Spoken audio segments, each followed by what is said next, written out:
So it's just so much fun, and you're doing great work. I want to talk about how you actually got to where you are now, because this isn't what you used to do back in the day. You used to be, I guess, on the New York Stock Exchange floor, right? Yes. And then you were a bartender as well, I think, during or after that period. Yes. And you were a fitness dance instructor. Yes. And probably doing a number of other things. Did you ever imagine earlier in your career that you'd be where you are now? I think there was glimmers of it. You know, when I was on the New York Stock Exchange, it was an amazing environment. You know, there's no seats on the floor, and you're running around like a crazy person all day, which is great for me because I had a lot of energy. Yeah. But I realized, you know, no matter how many millions people were making around me, they seemed and they shared that they felt spiritually bankrupt. And I just couldn't envision myself going to the same place every single day and living for like those 2 weeks a year when you could take vacation. Yeah. Just felt like a mismatch for my DNA. So I knew I was meant to do something that was different. I knew that I wanted to make a positive impact on a lot of people's lives. I knew I wanted to travel. I had a sense that I wanted to teach somehow, but I couldn't have imagined this because I don't think I even knew this could exist. I had so much potential, and it felt like time was passing me by. And again, I was all of like 21 years old. Sure. But at that point, I was like, you know, a racehorse ready to get out of the gate, and I just felt like I couldn't get traction. I felt like a loser, to be honest with you, because I knew I was smart, I knew I was driven, I knew I was ready to work hard, but I felt like I couldn't figure out where my place was. So it's interesting to talk about that you weren't feeling like you were living your passion. You could see like you didn't want to do this ladder thing for 10, 20 years to get to a certain position. And I get those emails and questions all the time from people, or that sense from people that are like not fully fulfilled with what they're doing. Yeah. So how does someone take the steps to figuring out what it is they're really passionate about and take those steps to start doing it so they can make a full-time living doing what they love? What do you think some things people can do? My favorite life mantra that I live by is that clarity comes from engagement, not thought. I remember being in those jobs, trying to think my way into what I was supposed to be doing with my life. And at that time, the internet was, again, just kind of new. Yeah. And one day I was at Mademoiselle and I was searching around online and I stumbled upon this article about a new profession at the time called life coaching. And I say new at the time because now it seems like everyone's a life coach. Everybody's a life coach. Yeah. But I couldn't deny how something in my body and in my soul seemed to light up. And the more I learned about it, the more I got lit up. I was more interested in, could I get someone results? Exactly. Was I a good coach? Yeah. Could I positively impact their life? Could I help them get to the place where they wanted to go? And could I be an awesome coach, again, from experience, not just because I had a piece of paper? Yeah. So that for me was more exciting, and that's what I focused on. What do you think people need to do in their thought process, in the approach, in learning about that it's a journey? Because obviously, again, you didn't have clients overnight. You weren't this big success then that you are now with Marie TV and B School and all the things you've been up to. It's been a journey. It's been like a 10, 12, 7-year journey, right? Absolutely. To get to where you are now. Yeah. And people want the results now. They want to be rich. They want to be healthy. They want to be, wealthy in all the sense right now. Yes. How can people start approaching things differently to dream big, but also be realistic? Yeah, I think that there is a mindset that I adopted, thankfully, in my early 20s that really saved my butt, and that I think it can really help most people because I'm a driven individual. Yeah. I'm incredibly ambitious, Yeah. and most people in our day and age, there is that bit of wanting instant gratification, but I think that it sets us up to be unhappy. And so for me, I often wrestled with, okay, well, how do I reconcile the fact that I have big dreams, I'm not where I want to be yet I don't want to be miserable until I get there because I'm smart enough to know that when I get there, my dreams are actually going to get bigger. Yeah. So I'm just setting myself up for a life of misery. Yeah. Thank goodness I discovered this whole kind of philosophy of living in the moment, and it was really a set of practices, and I learned how to get out of my head and really live in the here and now, and not by sitting on some mountaintop or oming all day, but to really engage in the present moment, like this moment is it. This is it. And I call it, in the book that I wrote, making isness your business. Like whatever is happening in this moment, I'm going to just approach it and attack it like I'm meant to be here. This is my party. no matter what's going on. If I'm bartending and I'm working 7 days a week, if I'm scrubbing somebody's floor, which I did, I mean, I was a personal assistant, I cleaned people's toilets, I did whatever I needed to do because I didn't want to be a desperate life coach, because I thought that's like the most horrible thing in the world, needing paying clients. I said, let me make money bartending and cleaning people's toilets or doing whatever I have to do so that when I'm coaching people, I can coach them out of my skill set and my desire to make a difference, not out of needing their money. So this idea of making isness your business trains you to love this moment, but you're also super pumped about where you're going. So it's not like you lose sight of your dreams. It's not like you lose your ambition, but you strike this really interesting balance of being fully here and now and fully excited about where you're going. And I think that saved me. That's great. Gratitude is something that I'm a big proponent of, and I know you are as well. Can you speak about the power of gratitude and how it affects everything in our lives? I think it's the most incredible transformational tool that there is, because if we're still alive, we have something to be grateful for. You know, all of us have challenging times in our life. Things go wrong. Everything hits the fan. We all feel like failures. We feel frustrated. Nothing's going our way. We should probably give up. Why are we even here? I don't think there's any human being on the planet that doesn't have those days, and I have them too, where you just wake up and you're like, goodness, what is going on? How did all this happen? And for me, it's the first thing that I go to start to turn that around internally and ask myself, okay, you know what? I feel like crap right now. I want to cry. Everything sucks, but I'm still breathing. I look around. I'm like, okay, roof over my head. If I went to the fridge, there's food in the fridge. And I know, because of so much of the work that we do, that there are millions, in fact, 1 billion people that don't have those basic things, that can't say they have a safe roof over their head, that don't have food in a refrigerator. They don't even have running water. So for me, it's a really great check immediately to say, okay, great, I feel like crap, but I got all these things. How can I start to turn this around? And then I go to one of my other favorites, which is everything is figure-outable, that I learned from my mom. Don't you have that on the wall over here or something? We'll get a shot of that. I do, because it's you know, when you're in a tough spot, what matters is your beliefs and your psychology and what you're going to do in that moment, no matter what the circumstances are.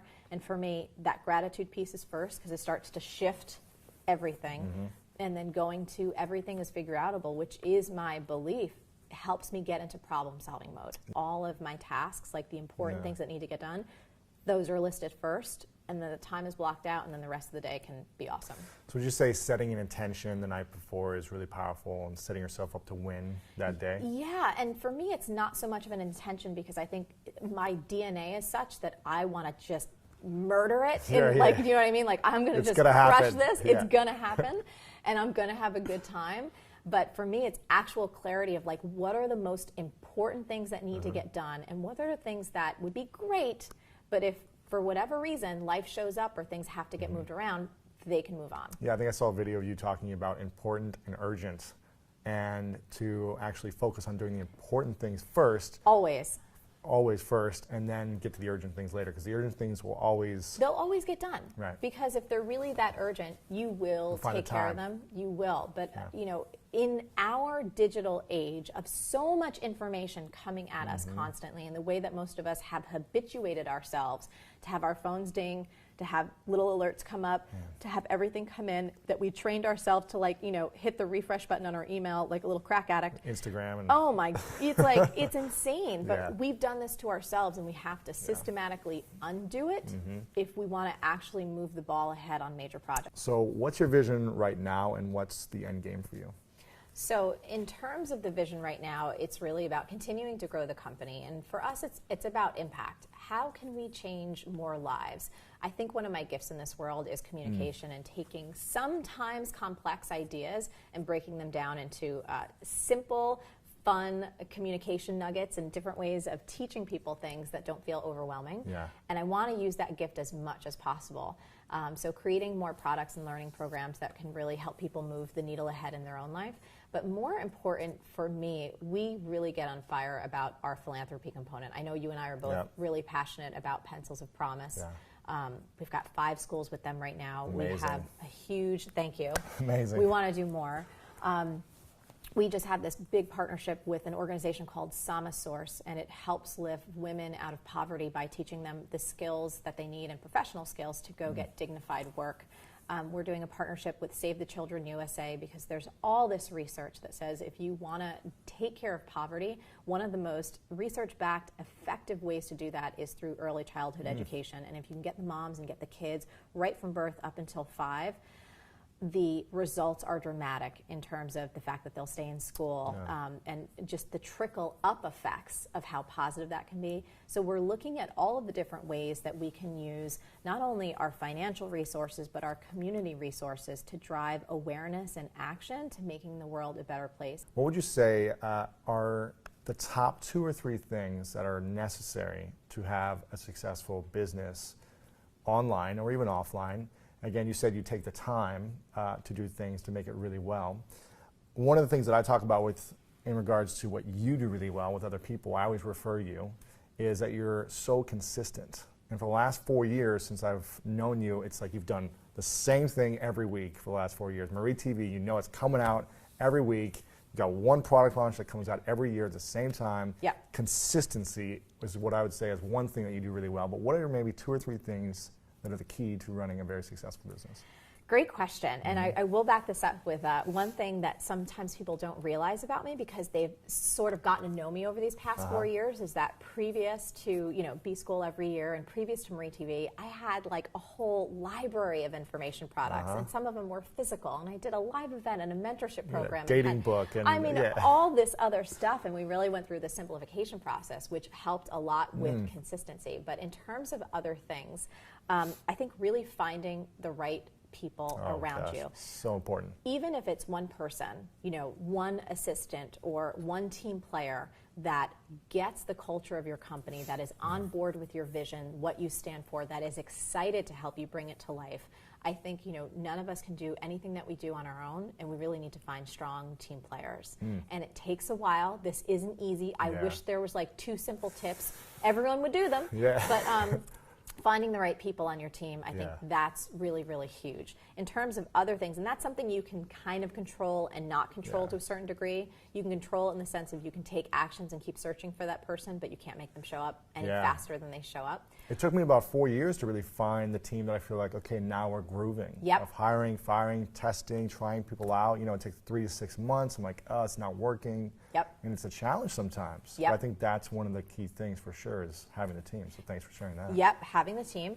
I also think being really clear, when you talk about, well, what can someone do to make sure they have a successful online or offline business?